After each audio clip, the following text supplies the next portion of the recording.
So we've created our assignment groups, and now we want to actually create an assignment for these groups. So these actually provide me with the perfect examples of what I'm talking about. So let's go ahead. We're going to start at the very bottom here with practical exams. And the reason we're going to start with practical exams for me is because these would be in-class assignments that students would be expected to perform. So students have to come to class and they have to take these practical exams. So what we're going to do is we're going to create the first assignment, and that first assignment is going to be one of these practical exams. So I'm going to go ahead and click the plus assignment button. Again, if you're following along, we haven't really left the page we've been on. We started on the home page and we went to the assignments tab here in our local navigation. And now I'm going to press the plus assignment button, and that's going to open a new window. And in this new window, I'm going to be met with a very familiar theme, the rich content editor. All right, so let's go ahead and name this assignment. So this assignment is going to be called Practical Exam 1. And so it's an in-class assignment. So here's the thing. Below the rich content editor, for each assignment, you're going to be given several different options.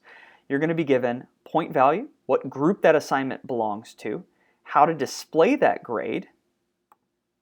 You're also going to get the option to choose a submission type, if this is a group assignment or not, if you want to enable peer reviews, which we'll talk about in a later lecture. You'll also be able to talk about moderated grading, and then when this assignment is actually going to be due. Okay, so let's go ahead and start at the top with this. So I'm going to give my students instructions. Now this is an in-class assessment, which could be confusing for some students. So I'm going to leave them instructions here. This is an in-class exam. You must come to campus during regular lab hours to take this exam on its due date. There will be no lab following this exam on the day that it is given. If you have questions, please contact me before the day of the exam. All right, so there are my instructions, very basic instructions for my students, but hopefully this would decrease the number of students that somehow think they're going to take a lab practical exam online. Okay, so let's move down here. This lab practical is indeed going to be out of 100 points. And then I want to categorize it into the category of practical exams. So I'm going to put it into that assignment grouping. And this is why we went over assignment grouping before we got here, because if you didn't do that first, you're going to have to go through creating a brand new group. So I like to create my groups first and then just make my assignments and drop them into them. Display the grade as, I always like to give my students their grade in points. You can change it up if you want to, but I typically find that just by giving them the point value, that tends to work well. Okay, submission type. This is where I'm going to say that it's an in-class. So I'm going to say on paper, okay, and that lets them know that this is going to be something that they actually have to do on paper in class. And that brings up another important point. If they were to come into class, if they were to need to bring a Scantron, then I could put that information here. I could say, please remember to bring a pencil and a Scantron.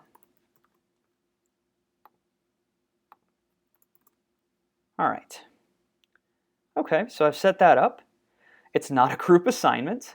It's not going to have peer reviews.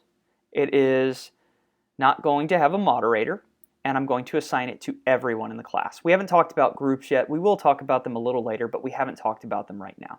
And then I'm going to set my due date. Now, of course, I'm not actually teaching, but let's just say that this had a due date of the 12th. Okay? And when is it available? Well, it's going to be, and actually, let's say the class time here was at 11 a.m. So I'll put 11 a.m.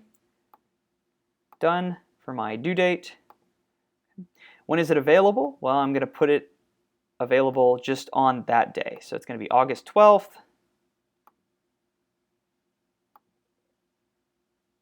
And it's going to be 11 a.m. And then I'm also going to put it here as due at 11. Actually, I'll make it available. It's a 2-hour test, so I'll make it available until 1 p.m. Done. Okay. And so if I've got everything set up, I'm happy with the way the assignment looks, I'm going to choose to save it. Okay.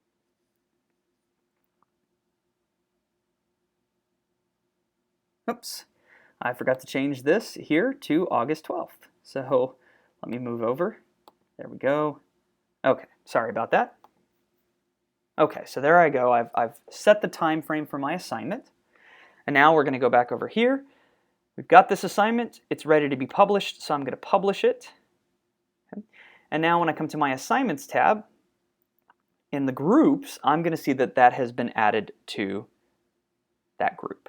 And again, just so we can see this, when I created this assignment, it now populates it to the syllabus. So if I go to the syllabus page, I'm going to see that assignment appear there. There it is. Okay, so there's the assignment. And then if I go to the calendar page, then this is going to be in the calendar. So I can go over here to the calendar page. And when I go to August, there's that assignment. And so this is just a really convenient way to create assignments that are in-class assignments, quote unquote, on paper, that your students need to be aware of.